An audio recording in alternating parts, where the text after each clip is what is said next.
స్తోత్రాలు చెల్లించుకుంటూ ఉన్నాం. భూత వర్తమాన భవిష్యత్తు కాలాలలో ఉన్నటువంటి దేవ స్తోత్రములు చెల్లించుకుంటున్నాం. పరిశుద్ధుడా, ప్రేమ కలిగిన తండ్రి, 2025వ సంవత్సరం డిసెంబరు నెల 12వ తారీఖు ప్రభువా, మాకెంతో బహుశ్రేష్టమైనటువంటి రోజు. 2009 డిసెంబర్ 12వ తారీఖున ఈ మందిరము ప్రతిష్ఠ చేయబడినటువంటి ఒక గొప్ప సుదినం. ఆ కారణాన మేమంతా కూడా చేరి రావడానికై అనుగ్రహించిన ధన్యతను బట్టి స్తోత్రాలు చెల్లించుకుంటూ ఉన్నాం. ప్రభువా, మీ దాసుడు అన్న దేవరాజు గారిని, అక్కగారిని, అలాగే మా ప్రభువా మరి మోహన్ అన్నను, సుదర్శనం గారిని, ఇస్రాయేల్ గారిని తీసుకొచ్చినందుకై స్తోత్రాలు చెల్లించుకుంటూ ఉన్నాం. ముందు కార్యక్రమం అంతటిని మీ హస్తాలకు అప్పగించుకుంటూ ఉన్నాం. దేవా, బాప్తిస్మ కార్యక్రమం ఉన్నది, కనికరించుము నాయన. వేణు మరియు సురేష్ వీరిద్దరు బాప్తిసాలు తీసుకోబోతున్నారు. ప్రభువా, వారి యొక్క జీవితంలో ఇచ్చిన మారు మనసును బట్టి స్తోత్రాలు. బాప్తిసం కొరకై వారు సాక్ష్యం ఇవ్వడానికి తీర్మానించుకున్నందుకై స్తోత్రాలు చెల్లించుకుంటున్నాను. అలాగే మా ప్రభువా, చింతలపాడు నుంచి కూడా బ్రదర్స్ని, సిస్టర్స్ని తీసుకొచ్చినందుకై స్తుతిస్తూ ఉన్నాం. ఆయా ప్రాంతాల నుంచి బ్రదర్స్ని, సిస్టర్స్ని తోడుకొని వస్తున్నందుకు స్తోత్రాలు. ఇంకా కొంతమంది మార్గ మధ్యంలో ఉన్నారు, వారిని కూడా క్షేమంగా తీసుకురండి. దయగలిగిన ప్రభువా, ఈ కార్యక్రమం అంతటినీ కూడా ఆది నుండి అంతము వరకు ప్రభువా, వచ్చిన వారికి మేలుకరముగాను, రక్షణ లేని వారికి రక్షణకరముగాను, అలాగే ఎవరైతే రక్షించబడినారో వారికి ఆత్మీయమైనటువంటి బలము, ఉజ్జీవము పొందుటకు గాను, అదేవిధముగా నీకు మహిమకరముగాను జరిగించమని ప్రార్థన చేస్తూ ఉన్నాను. దేవా, మీ దాసుడు అన్నగారిని ఆత్మాభిషేకము చేత నింపి నడిపించమని ప్రార్థిస్తూ ఉన్నాం. ఈ సమయంలో మా తండ్రి, ముందుగా మా ప్రభు బాప్తిస్మ కార్యక్రమాలు జరగబోతున్నాయి. హస్త నిక్షేపణ కార్యక్రమం ఉంటుంది. ఆ తదుపరి వార్షికోత్సవ మెసేజ్ ఉంటుంది. ప్రభా, మీ కృపలో మమ్మల్ని జ్ఞాపకం చేసుకోండి నాయన. ఆ తర్వాత లంచ్ బ్రేక్ మాకు అనుగ్రహించే దేవా స్తోత్రాలు. ఆ తదుపరి మధ్యాహ్నం జనరల్ మీటింగ్ కూడా మీ దాసుని అభిషేకించమని ప్రార్థన చేస్తూ ఉన్నాను. వచ్చిన వారందరినీ ఆత్మీయమైనటువంటి సంతోషముతో నింపండి. అనాదికాల సంకల్పములో మమ్మల్ని మీరు ఏర్పాటు చేసుకున్నారు. కొంతమందిని సేవకులుగాను, కొంతమందిని పరిచారకులుగాను, కొంతమందిని సంఘ పెద్దలుగాను, ఎక్కువ మందిని విశ్వాసులుగాను ఏర్పాటు చేసుకున్నందుకై స్తోత్రాలు చెల్లించుకుంటూ ఉన్నాం. దయగలిగిన ప్రభువా, ఖమ్మం ఎల్షదై ప్రార్థనా మందిరమునకు అనుబంధ బ్రాంచ్ సంఘముగా ఉన్నటువంటి తిరువూరుని ఇంతవరకు హెబ్రోన్లో అనేక అద్భుత ఆశ్చర్య కార్యములు జరిగించినందుకై స్తోత్రాలు చెల్లించుకుంటూ ఉన్నాం. మా ప్రియ సహోదరుడు, మీ దాసుడు, మహిమలో చేర్చబడినటువంటి భక్త సింగ్ గారికి మీరు అనుగ్రహించినటువంటి పల్లవరపు కొండల మీద దర్శనమును బట్టి అపోస్తల కార్యాలు 2:42 వీరు అపోస్తల బోధ యందును, సహవాసమందును, రొట్టె విరుచుట యందును, ప్రార్థన చేయటి యందును ఎడతెగకై ఉండరి. అనుగ్రహించినందుకై స్తోత్రాలు, కొనసాగింపజేస్తున్నందుకై స్తోత్రాలు చెల్లించుకుంటూ ఉన్నాం. ప్రభువా, అల్పలము స్వల్పలము ఈ లోకంలో పాపము చేత కొట్టుమిట్టాడుతున్నటువంటి మమ్ములను నీ యొక్క పరిశుద్ధమైన రక్తం చేత కడిగి శుద్ధీకరించి పరిశుద్ధమైన బిడ్డలుగాను, పరలోక వారసత్వము కలిగిన వారిగాను ఏర్పాటు చేసుకున్నందుకై స్తోత్రాలు చెల్లించుకుంటూ ఉన్నాం. మా ప్రభువా, ముందు సమయం అంతటినీ మీ హస్తాలకు అప్పగించుకుంటూ ఉన్నాం. ప్రతి సెషన్లో కూడా ప్రతి మెసేజ్కి ముందు పాటల రూపకంగా నీకు మహిమ ఆరోపించడానికి సహాయమును చేయండి నాయన. వాద్యములు వాయించేటటువంటి బిడలు తంతి వాద్యములతోనూ తంబర సితారలతోనూ నేను ఆరాధించుటకు సహాయం చేయమని ప్రార్థిస్తూ ఉన్నాం. దయమేడ మహోన్నతురా, రావలసిన వారిని ఇంకా త్వరపెట్టి తీసుకురండి. వచ్చిన వారిని బట్టి స్తోత్రాలు చెల్లించుకుంటూ ఈ కార్యక్రమం అంతటినీ కూడా మాకందరికీ ఆత్మీయమైనటువంటి మేలు కలిగించేటట్టు, బలము కలిగించేటట్టు, మా తండ్రి పునరుద్ధాన శక్తిని అనుగ్రహించేటట్టు సహాయం చేయమని, కొద్ది దినాలలో మేము నూతన సంవత్సరంలో ప్రవేశించబోతూ ఉండగా నీ కృపను మాతో ఉంచి నడిపించమని యేసు క్రీస్తు పరిశుద్ధ నామములో ప్రార్థించి స్తుతించి వేడుకుంటున్నాము తండ్రి. ఆమేన్.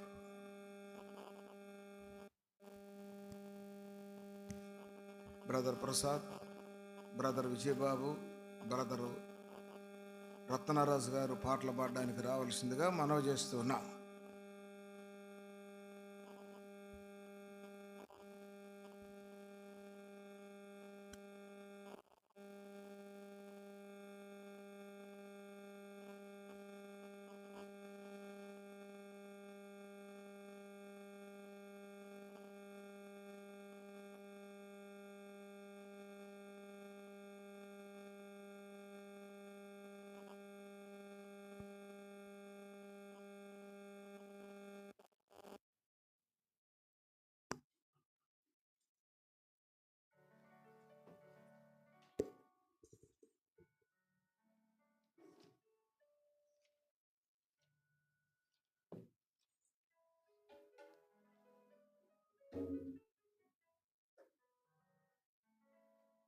పాట సంఖ్య 175.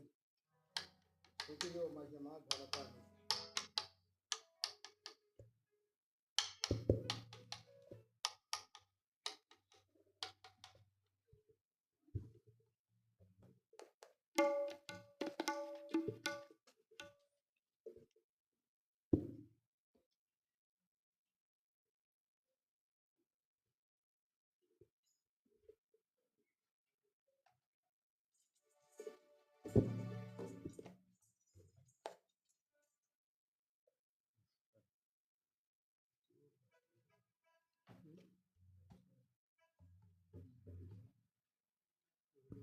ఫిలిపన్న పాట సంఖ్య 175.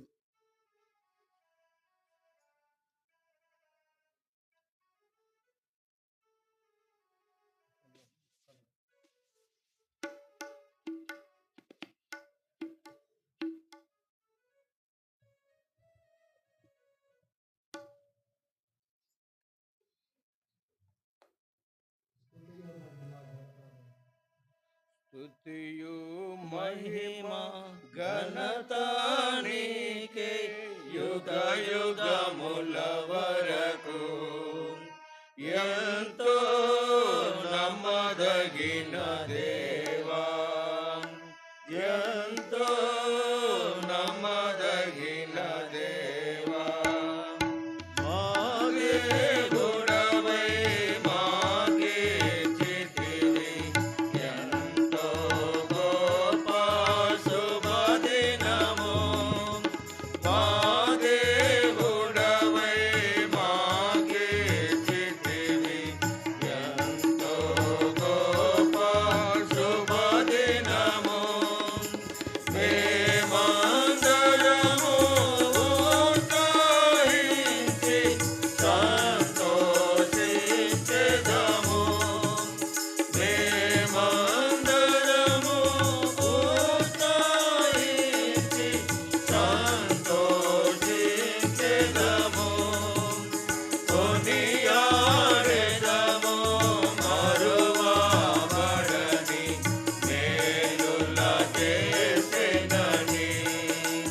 కొనియాడెదము మరువబడని మేలుల చేసెనని. స్తుతియు మహిమ ఘనత నీకే యుగ యుగముల వరకు. ఎంతో నమ్మదగిన దేవా, ఎంతో నమ్మదగిన దేవా, నీవొక్కడవే గొప్ప దేవుడవు. ఘన కార్యములు చేయుదువు. నీవొక్కడవే గొప్ప దేవుడవు.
460 పాద పుస్తకాలలో 457 397 క్రీస్తు ప్రభువు తన రక్తమిచ్చి.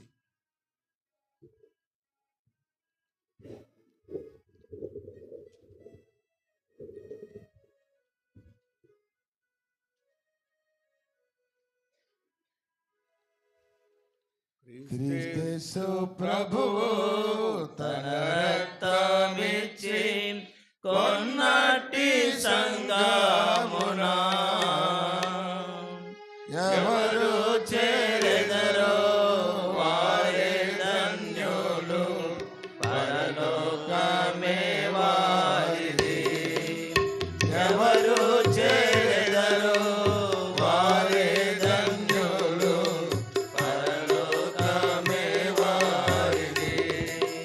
ప్రభుని వాక్యమును సంతోషముతో ఎవరు స్వీకరింతురో, ప్రభుని వాక్యమును సంతోషముతో ఎవరు స్వీకరింతురో, ప్రకటించెదారు తమ ఐక్యతను బాప్తిస్మమునందున. ప్రకటించెదారు తమ ఐక్యతను బాప్తిస్మమునందున.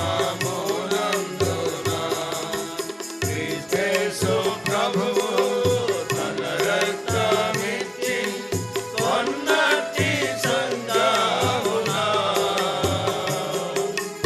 ఎవరు చేరెదరో వారే ధన్యులు, పరలోకమే వారిది. ఎవరు చేరెదరో వారే ధన్యులు, పరలోకమే వారిది. అపోస్తలుల బోధను నమ్మి స్థిరపరచబడిన వారే. అపోస్తలుల బోధను నమ్మి స్థిరపరచబడిన వారే. ఆత్మశక్తితో వారు ఎల్లప్పుడూ సంఘములో నిలచేదారు. ఆత్మశక్తితో వారు ఎల్లప్పుడూ సంఘములో నిలచేదారు. క్రీస్తు ప్రభువు తన రక్తమిచ్చి కొన్నటి సంగమునా ఎవరు చేరెదరో వారే ధన్యులు, పరలోకమే వారిది.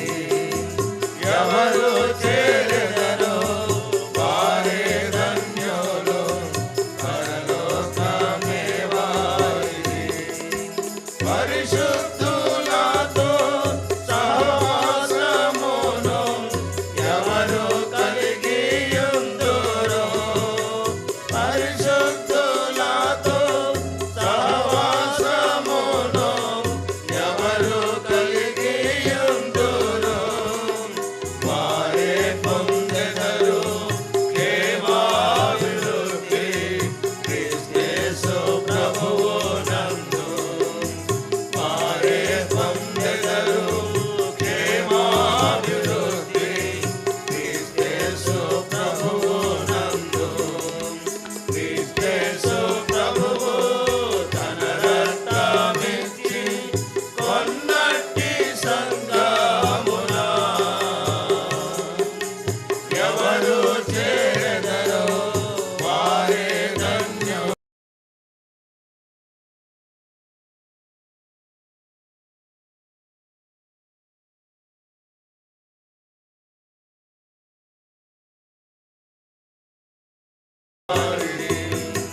ప్రభు దేహ రక్తమును తిని త్రాగువారే తనయందు చేరారు. ప్రభు దేహ రక్తమును త్రాగువారే తనయందు నిలచెదారు. ప్రకటించెదారు ఆయన మరణ పునరుత్థానమును.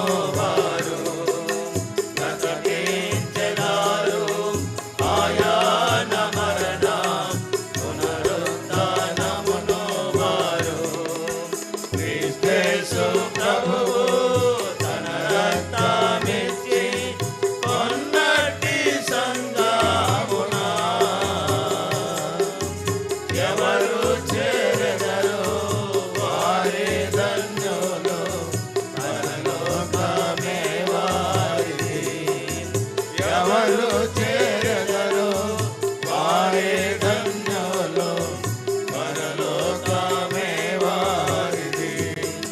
పట్టు వదలాక సంగముతో కూడి ఎవరు ప్రార్థించేదారు.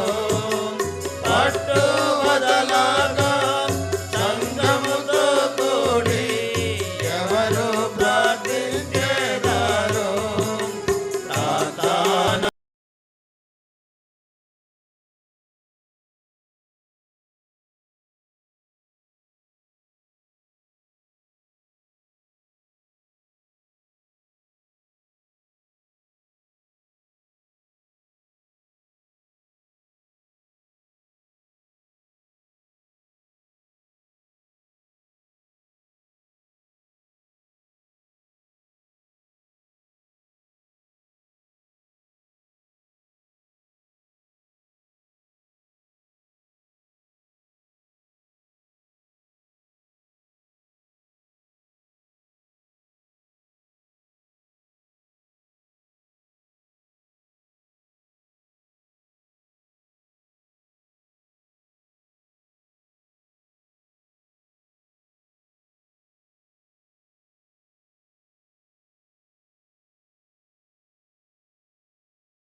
ఎవరెదురు చూచెదరు. నిత్యానందముతో సాక్ష్యమిచ్చెదరు సర్వలోకమునందు. నిత్యానందముతో సాక్ష్యమిచ్చెదరు సర్వలోకమునందు. క్రీస్తు ప్రభువు తన రక్తమిచ్చి కొన్నటి సంగమున ఎవరు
అయితే మీరు దేవుడు మీతో మాట్లాడినాడా? Right, okay. బాప్తిసం తీసుకున్నాక కష్టాలు, శ్రమలు, ఇరుకులు, ఇబ్బందులు వస్తాయి. వాటిలో మీరు నిలబడతారా? ప్రభు కోసం నమ్మకంగా ఉండాలి. రోజు దినము ప్రార్థనతో ఆరంభించాలి, దినము ప్రార్థనతో ముగించాలి. కాబట్టి కుటుంబంలో ఏమైనా అప్పులు, సమస్యలు ఉన్నాయా? ఉంటే తీర్చుకోండి. అది కూడా దేవుని సంఘం ఎదుట మీరు ఇచ్చిన సాక్ష్యం బట్టి మీకు బాప్తీసం ఇస్తాం. కాబట్టి బాప్తీసం తీసుకునేటువంటి మీ జీవితాలు మార్చబడాలి. కాబట్టి బాప్తీసం యొక్క అనుభవం ఏంటంటే, ఇప్పుడు మీ జీవితం ఉన్న జీవితము రేపు బాప్తీసం తీసుకున్నాక వచ్చేటువంటి జీవితము మంచిగా ఉండాలి, చక్కగా ఉండాలి, ప్రభు కోసం సాక్షిగా జీవించాలి. సరేనా? సరే, మీరు ఇచ్చిన సాక్ష్యం బట్టి మీకు బాప్తీసం. కూర్చో. సమయంలో ఒక చిన్న మాట మనం జ్ఞాపకం చేసుకుందాం. ఎబ్రీ రాసిన పత్రిక ఎబ్రీలకు రాసిన పత్రిక 11వ అధ్యాయం. ఎబ్రీ రాసిన పత్రిక 11వ అధ్యాయము 10వ వచనాన్ని అందరం కలిసి చదువుకుందాం. ఎబ్రీలకు రాసినటువంటి పత్రిక 11వ అధ్యాయం 10వ వచనాన్ని అందరం కలిసి చదువుకుందాం. ఏలైనగా దేవుడు దేనికి శిల్పియు నిర్మాణకుడై ఉన్నాడు. పునాదుల పట్టణం కొరకు అబ్రహాము ఎదురు చూచుండెను. అబ్రహాము పునాదులు గల పట్టణం కొరకు ఎదురు చూస్తున్నాడు. ఇంకో మాట జ్ఞాపం చేసుకుందాం. ఎబ్రీ రాసిన పత్రిక 6వ అధ్యాయం మొదటి 2 వచనాలు కలిసి చదువుకుందాం. ఎబ్రీ రాసిన పత్రిక 6వ అధ్యాయం మొదటి 2 వచనం. కాబట్టి నిర్జీవ క్రియలు విడిచి మారు మనసు పొందుటకు దేవుని యందలి విశ్వాసమును బాప్తీసమును హోదయు హస్తనిక్షేమమును తుల పునరుత్థానము నిత్యమైన తీర్పు అను పునాది మరలా వేయక క్రీస్తు యేసును గురించిన మూలోపదేశములు మాని సంపూర్ణ ఒకటకు సాగిపోదము. ప్రార్థన చేసుకుందాం. ప్రేమ నమ్మకం తండ్రి, బాప్తీసం కొరకే కొన్ని మాటలను గ్రహించి ప్రభా హెచ్చరికలు తీసుకొని బిడ్డలు బాప్తీసంలో సాక్ష్యం ఇవ్వడానికి సహాయం చేయండి. సంఘం ఎదుట వారు ఇచ్చిన సాక్ష్యాన్ని బట్టి వందనాలు. దీవించారు.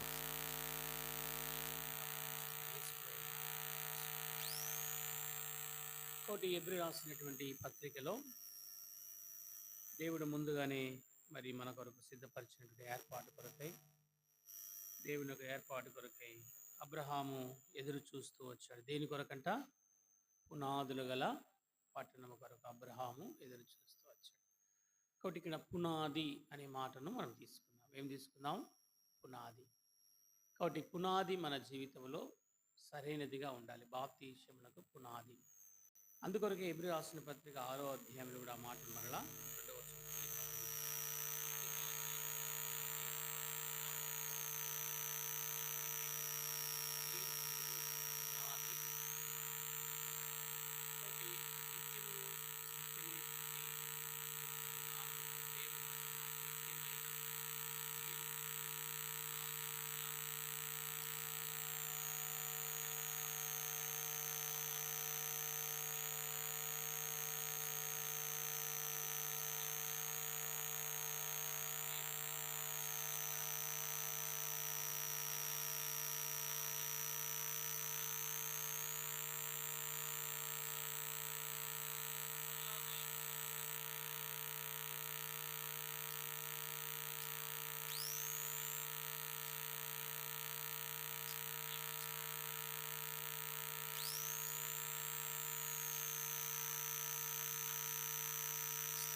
కాబట్టి ఇవి చాలా చెడ్డవి. కాబట్టి వీటిని విడిచిపెట్టి బాప్తీసం తీసుకోవాలి. కొందరు విడిచిపెట్టకుండా ఏం చేస్తారు? బాప్తీసము తీసుకుంటారు. కాబట్టి ఏం విడిచిపెట్టాలి? నిర్జీవమైన క్రియలు ఇది పునాది. విడిచిపెట్టేటువంటి అనుభవమే ఒక పునాది. కాబట్టి విడిచిపెట్టకుండా నువ్వు పునాది వేసుకున్నానంటే దానివల్ల ఏమి లాభము లేదు. కాబట్టి నిర్జీవమైన క్రియలు విడిచిపెట్టాలి. అబ్రహాము పునాదులు గల పట్టణము కొరకు ఎదురు చూస్తూ వచ్చాడు. కాబట్టి తన జీవితంలో అన్నీ విడిచిపెట్టుకొని ప్రభు దగ్గరికి వచ్చాడు. ప్రభు అందుకొరకే శ్రేష్టమైనటువంటి ఆ పట్టణాన్ని చూపిస్తూ వచ్చాడు. నీ కూడా మనలో ఇంకా బాప్తీసం తీసుకోక మనకు మనలో ఉండేటివి ఏమున్నాయి? నిర్జీవ క్రియలు. అవి విడిచిపెట్టాలి. ఏ విడిచిపెట్టాలి? మొదటిది నిర్జీవ క్రియలు. ఏవైతే పనికి మానవి, ఏమి ప్రయోజనం లేనివి విడిచిపెట్టాలి కదా. అవి మనం విడిచిపెట్టకుండా ఈ లోకములో జీవించడం అనేది అది దేవునికి ఇష్టము లేదు. కాబట్టి వాటిని విడిచిపెట్టాలి.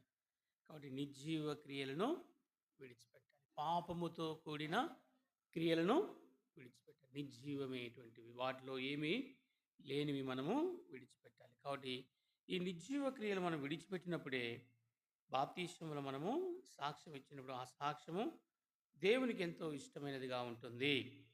చూడండి, ఎబ్రీ రాసిన పత్రిక 9వ అధ్యాయం 14వ వచనం. ఎబ్రీ 9:14. ఎబ్రీ 9:14. చూడండి, నిర్జీవ క్రియల్లో నిత్యుడగు ఆత్మ ద్వారా చూడు తన్ను తాను దేవునికి నిర్దోషిగాను రక్తము చూడు నిర్జీవ క్రియలను విడిచి జీవము గల దేవుని సేవించుటకు మీ మనస్సాక్షిని ఎంతో ఎక్కువగా శుద్ధి చేయును. కాబట్టి నిర్జీవ క్రియలను విడిచిపెట్టాలి. పునాదిలో మనకు ఉండాల్సిన లక్షణాలు. ఈరోజు మేము రక్షించబడ్డామండి, బాప్తీసం తీసుకున్నామండి, మేము పునాది వేసుకున్నాం. ఏమి నీ పునాది? సరైన అనుభవం లేకుండా, సరైన మారు మనసు లేకుండా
చేయాలంటమ్మా? శుద్ధి చేయబడాలి.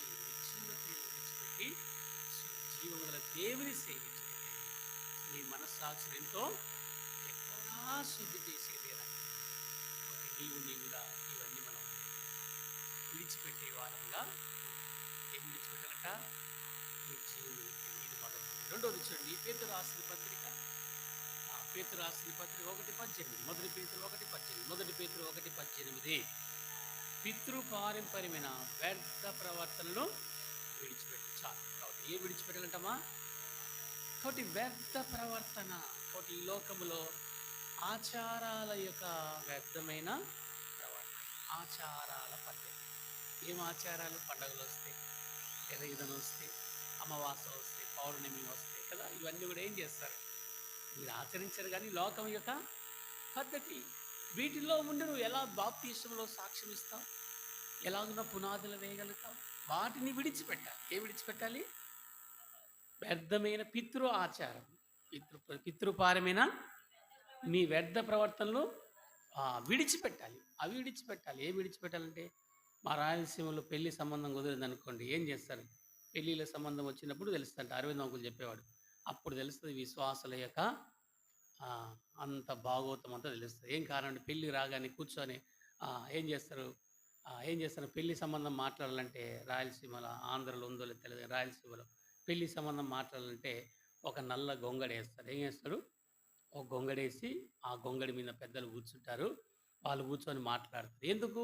మామూలుగా కూర్చోవచ్చుగా, సాప మీద కూర్చోవచ్చుగా. లేదు లేదు లేదండి, గొల్లవాణి గొంగడి వేయాలి. ఏ గొంగడది? గొల్లవాణి యొక్క గొంగడి కదా. ఆ నల్ల గొంగడి వేసి దాని మీద చుట్టూ కూర్చుంటారు. అప్పుడు మాట్లాడండి, పిల్ల సంబంధం మాట్లాడినా, మల్లె పోగోళ్ళ పిల్ల కాశ పోగోళ్ళకు దొరికే. ఆ పెద్ద మనిషి, ఆ మధ్యలో కూర్చున్న పెద్ద మనిషి అంటాడు. అంత మాట్లాడిన తర్వాత ఏమంటాడు? మల్లె పోగోళ్ళ పిల్ల కాశ పోగోళ్ళకు దొరికే ఆ మందిలో కూర్చొని. అంటే ఇదేమంటారు? దీన్ని వ్యర్థమైనటువంటి ఆచారాలు.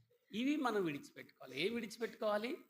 వ్యర్థమైన వాటిని విడిచిపెట్టు. అపోస్తల కార్యం 14:16 వచ్చిన చూడండి. అయ్యలారా, ఈ వ్యర్థమైన వాటిని మీరు ఎందుకు అనుసరి. బట్టలు చింపుకున్నాడు ఆయన. ఏం చింపుకున్నాడు? అపోస్తల కార్యం 14 చూడండి, 15 వచ్చినమ్మా. అయ్యలారా, మీరు ఎందుకు ఇలాగ చేయుచున్నారు?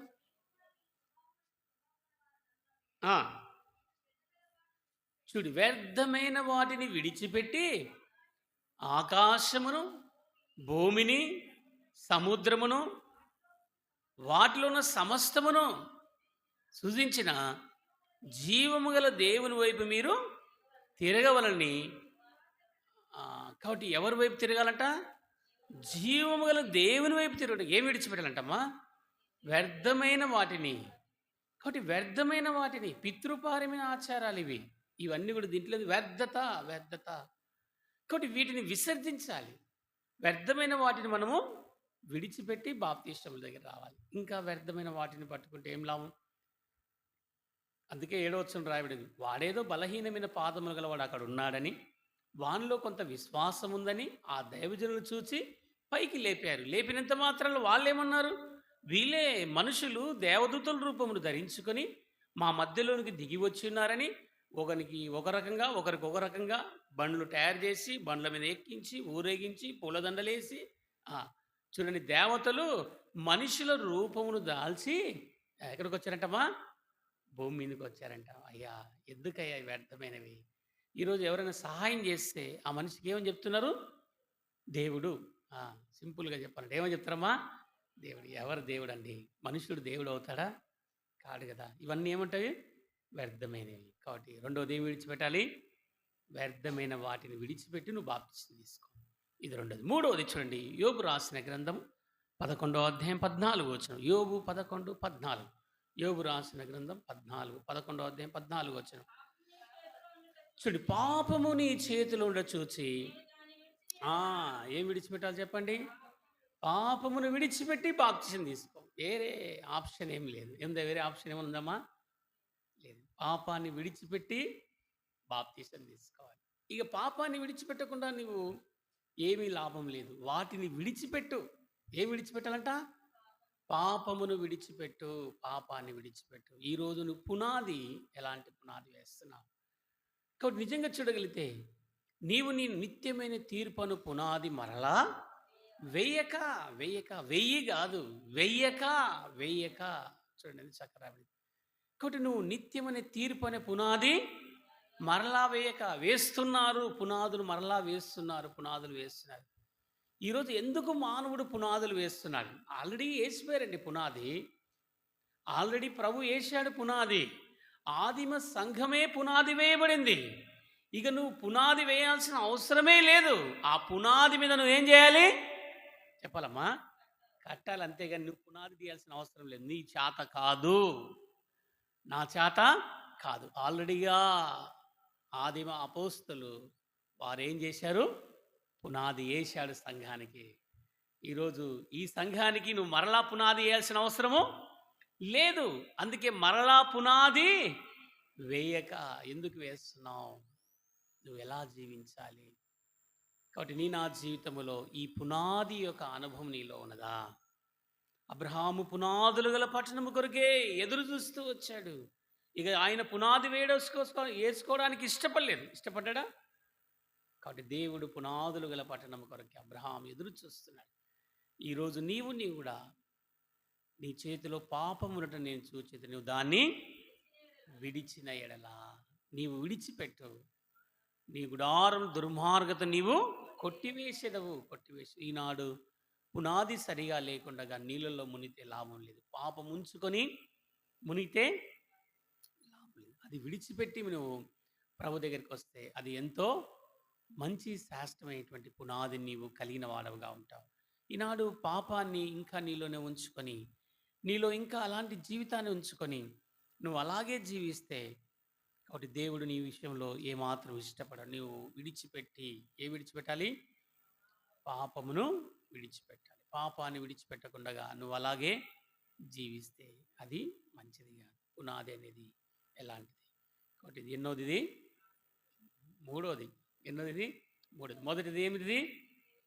నిర్జీవ క్రియలను విడిచిపెట్టి దేవుని వైపు తిరగవలని నీ మనస్సాక్షిని ఎంతో ఎక్కువగా శుద్ధి చేసుకోవాలను. విడిచిపెట్టే అనుభవం. రెండవది, వ్యర్థమైన వాటిని విడిచిపెట్టి బాప్తిసం తీసుకోవాలి. మూడవది, పాపమును విడిచిపెట్టి దేవుని. నాలుగవది, బాప్తిసం తీసుకుంటున్నావు, మరి నువ్వు విడిచిపెట్టాల్సింది ఏంటంటే ఏం విడిచిపెట్టాలి? ఇది చెప్పండి. ఒకటి మీ నుంచి ఏమైనా వస్తుందని చూద్దాం. ఏం విడిచిపెట్టాలి చెప్పండి? ఏం విడిచిపెట్టాలి? ఈ లోక స్నేహం. ఇంకా చెప్పండి.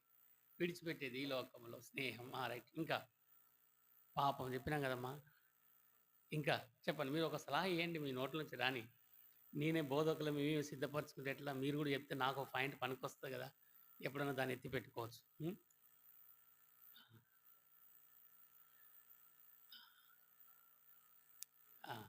శరీరం. రైట్. ఇంకా మంచిది. ఇంకోండి, నా పాయింట్ ఏమన్నా మీ దగ్గర ఉందేమో అని వెతుకుతున్నాను. మీ పాయింట్ నా దగ్గర ఎట్లుంటుందన్నా అంటారు. ఉండొచ్చు, మీ దగ్గర ఉంటాయి. బోధకులు ఈ నిలబడి చెప్పేదానికంటే కూర్చొని చెప్పేవాళ్ళే మంచి బోధకులు. వినేవాళ్ళే చాలా షార్ప్గా ఉంటారు కదా. రైట్. రండి. కీర్తన 37వ అధ్యాయమా చూడండి. కోపమును విడిచిపెట్టు. ఏం విడిచిపెట్టాలంట? బాప్తిసం తీసుకున్న మనకి ఏముండవు. కోపం మానము. ఏం విడిచిపెట్టాలంటమ్మా? కోపమును విడిచిపెట్టు. ఏముండాలి చెప్పండి? ఎంత? కీర్తన 37:8 వచ్చిన కదా. ఏం విడిచిపెట్టాలి? ఇప్పుడు బాప్తిసం తీసుకున్నందుకు ఏముండకూడదు? కోపం ఉండకూడదు. కోపం ఉంటే చాలా కష్టం, గుర్తుపెట్టుకోండి. బాప్తిసం తీసుకుంటారు కానీ కోపం మాత్రము నీళ్ళలో మునిగింది కానీ అక్కడే ఉంది. కోపం మళ్ళీ అట్లే అతుక్కొని వచ్చింది. బాప్తిసం తీసుకుంటారు కానీ కోపం మాత్రము పోలే. ఎందుకు పోలే? ఏమయ్యా, బాప్తిసం తీసుకున్నావు కదా, ఆ కోపం ఎందుకు అట్లా మాట్లాడుతుంటావు? అట్లా మాట్లాడతావు ఎందుకు? నీకు ఎందుకు అట్లా వచ్చిందంటే ఆయన అంటాడు, ఆ ఖమ్మం నుంచి వచ్చిన సేవకుడు ముంచినాడు కానీ అన్నీ ముంచినాడు కానీ ఏం ముంచలేదంట. ఏమంట? అన్నీ ముంచినాడు, అన్నీ ముంచినాడు, దేహం అంతా ముంచినాడు కానీ ఒకటి ముంచలేదు కాబట్టి అది పని చేస్తున్నానంట. ఏందిరా అది? ఆ ఖమ్మం నుంచి వచ్చి ముంచిపోయినాడు. అన్నీ ముంచినాడు కానీ ఒకటి ముంచలేదంట. ఏది ముంచలేదంట? మరలా అడుగుతాను, ఏది ముంచలేదంట? కోపం కాదు. ఏది ముంచలేదు? నాలుకను ఉంచలేదంట. ఏం ముంచలేదంట? నాలుకను అద్దలేదంట. అన్నిటిని ముంచినాడు ఈ పాస్టరయ్య, కానీ ఏం ముంచలే. మరి నువ్వు నాలుక తెరుచుకుంటే నాలుకను కూడా ముంచేవాని కదా నాయన. నువ్వు నాలుక బయట పెట్టింటే అది కూడా ముంచేవాని. ఇప్పుడు ఆ నాలుక ఏం చేస్తుంది? ఆ, మొత్తం అంటిస్తుంది, మొత్తం కోపం రేపుతుంది ప్రజలందరినీ. కాబట్టి ఇప్పుడు నువ్వు ఏది మునగాలి అంటే ఆ అవయవం లోపల దాగి ఉండేది. దాన్ని నేను ఎలా ముంచాలి? చెప్పండి, దాన్ని ఎలా ముంచాలి? చాలా రకాలుగా అనుకుంటుంది. కాబట్టి నాలుక కోపాన్ని మాట ద్వారా తీసుకొస్తుంది. మౌనముగా ఉండాలి. రక్షించబడ్డావు కదా, అణుచుకో అణుచుకో అణుచుకో. కోపం ఎందుకు వస్తుంది?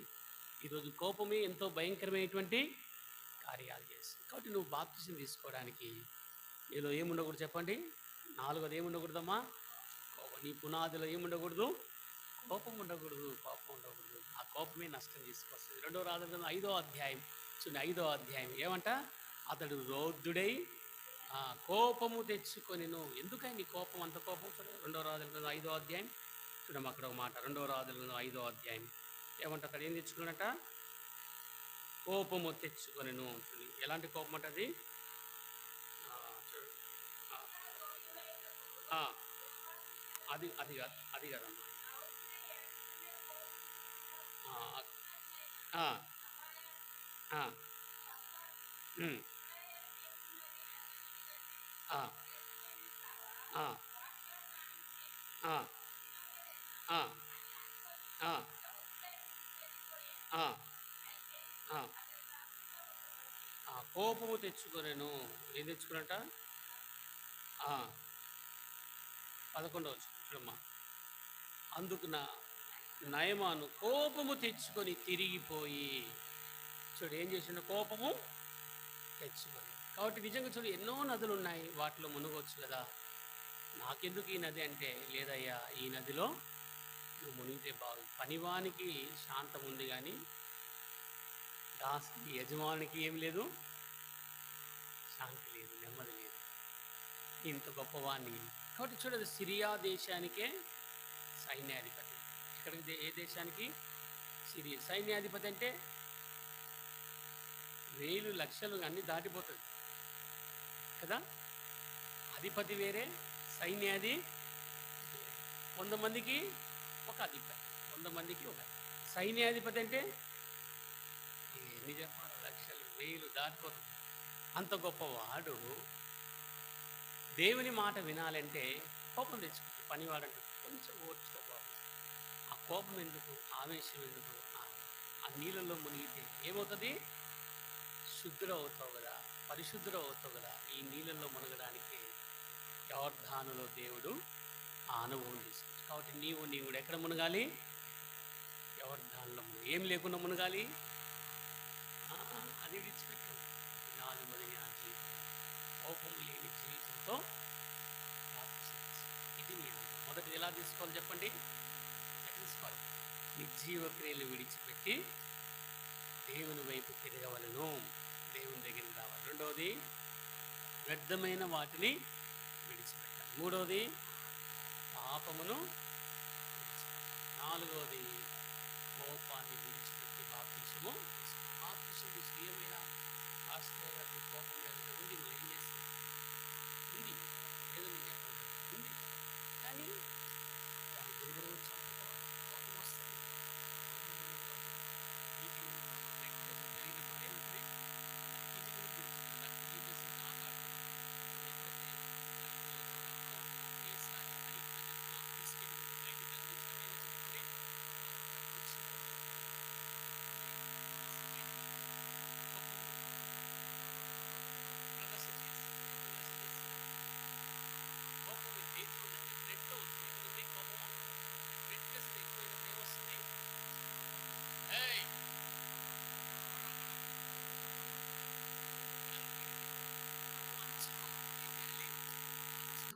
మా సామెలను కోపడతాడు, కోపడా పడతాడు. ఎందువల్ల?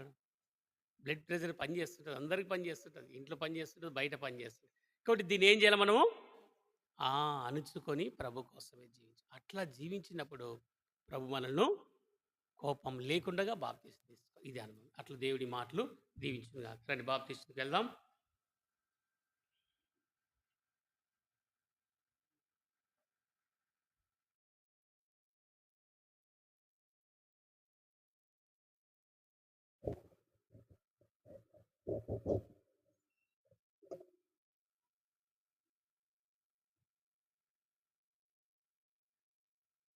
దయచేసి గమనించండి. ఈ సమయంలో మనమంతా కూడా పాట పాడుకుంటూ బాప్తిసం తొట్టి దగ్గరకు వెళతాము. సురేషు మరియు వేణు వాళ్లకు సంబంధించిన వాళ్ళందరూ వాళ్ళ యొక్క అమ్మ నాన్న ఎవరైనా ఉంటే వస్తే, సురేష్ వాళ్ళ కుటుంబం అంతా ఇక్కడే ఉంది, వాళ్ళు కూడా అక్కడికి వచ్చి మరి అక్కడ ఆ దృశ్యమును తిలకించవలసిందిగా మనవి చేస్తూ ఉన్నాం. దయచేసి ఈ విషయాన్ని గమనించండి. ఈ కార్యక్రమం అయిపోయిన తర్వాత మరలా హస్తనిక్షేపణ కార్యక్రమం ఉంటుంది. ఆ తర్వాత మందిర ప్రతిష్ఠిత వార్షికోత్సవం యొక్క వర్తమానం మనకు అనుగ్రహించబడుతుంది. ఆ తర్వాత లంచ్ బ్రేక్ ఉంటుంది. ఆ తదుపరి లంచ్ అయిన తర్వాత భోజనం సదుపాయం అంతా అయిపోయిన తర్వాత మరలా మధ్యాహ్నం ఒక మీటింగ్ ఉంటుంది. చివరి మీటింగ్ జనరల్ మీటింగ్. అందరూ ఆ మీటింగ్కి ఉండవలసిందిగా మనవి చేస్తున్నాం. భోజనం అయిన తర్వాత ఎవరు ఇంటికి వెళ్ళకండి. ఇది హాఫ్ డే మీటింగ్ కాదు, ఇది ఫుల్ డే మీటింగ్. కాబట్టి వచ్చినటువంటి వారందరూ కూడా దయచేసి ఉండవలసిందిగా మనవి చేస్తున్నాం. ఈరోజు అంతా వర్కింగ్ డే అయిన కారణం చేత కొంతమంది పిల్లలు కూడా రాలేకపోయారు. అందులో కొంతమందికి ఎగ్జామ్స్ ఉన్నాయి, టెట్ కోసం ప్రిపరేషన్ అంటూ ఉన్నది. 10th క్లాస్ పిల్లల్ని అసలే వదిలిపెట్టట్లేదు. మరి ఈ విషయాన్ని గమనించవలసిందిగా మనవి చేస్తున్నాం. ఇప్పుడు మనము ప్రార్థన చేసుకుని బాప్తిస్మ కార్యక్రమం దగ్గరికి వెళతాం. అక్కడ బాప్తిసాల తొట్టి దగ్గరికి వెళతాం. ఈ విషయాన్ని గమనించవలసిందిగా మనవి చేస్తున్నాము. మోహన్ అన్న గారు వచ్చి ప్రార్థన చేస్తారు.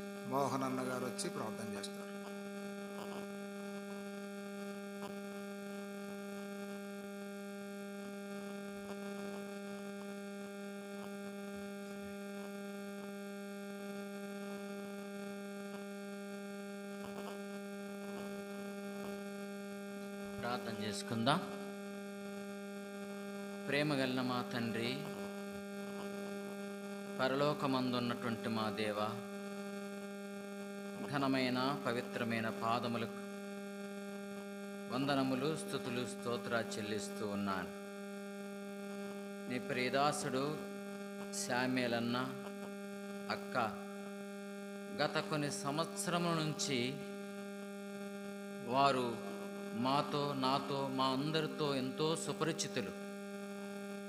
తను చేస్తున్నటువంటి పరిచయం అంతట్లో ముద్ర వేసి సంవత్సరము ఈ ప్రార్థనా మందిరంలో ఉన్నటువంటి ప్రభా వ్యక్తులను, పరిశుద్ధులను ప్రోత్సహిస్తూ ఉన్నందులకు వందనాలు.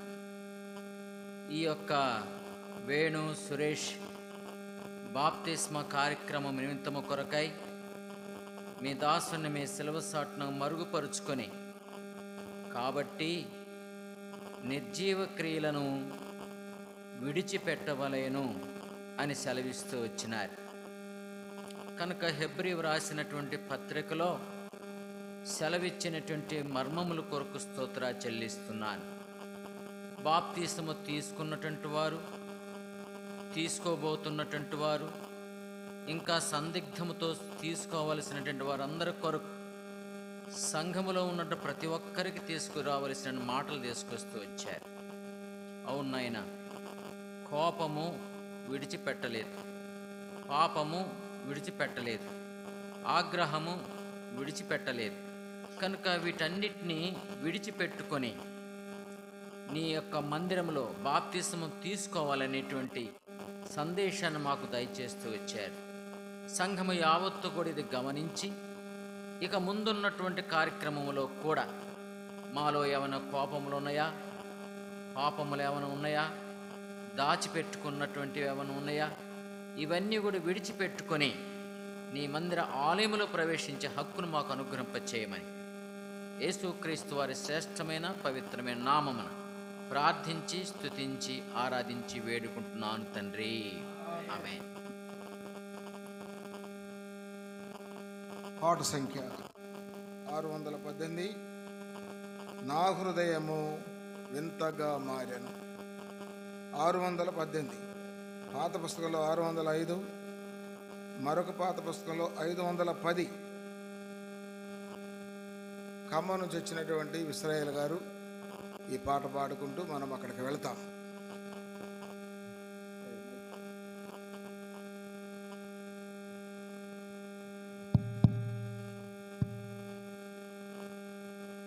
పాట సంఖ్య 618. నా హృదయము వింతగా మారెను. నా హృదయము వింతగా మారెను.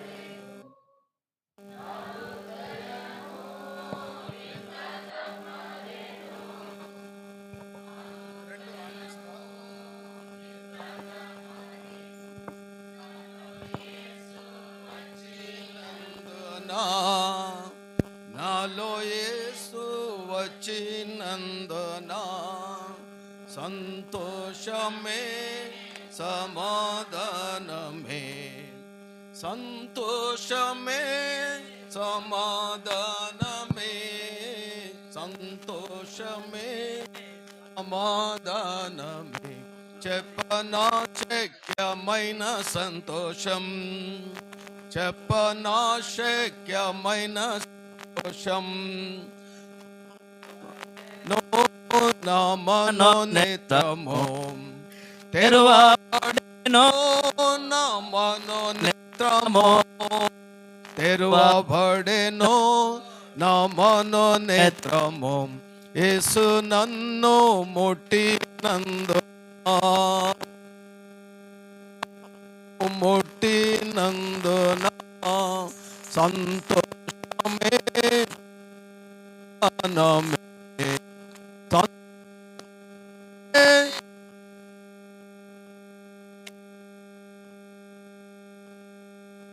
సమాధానమే చెప్పనా శక్యమైన సంతోషం, చెప్పనా శక్యమైన సంతోషం. నీకు కావాలి బోలియే జిందా ఖుదామన్ की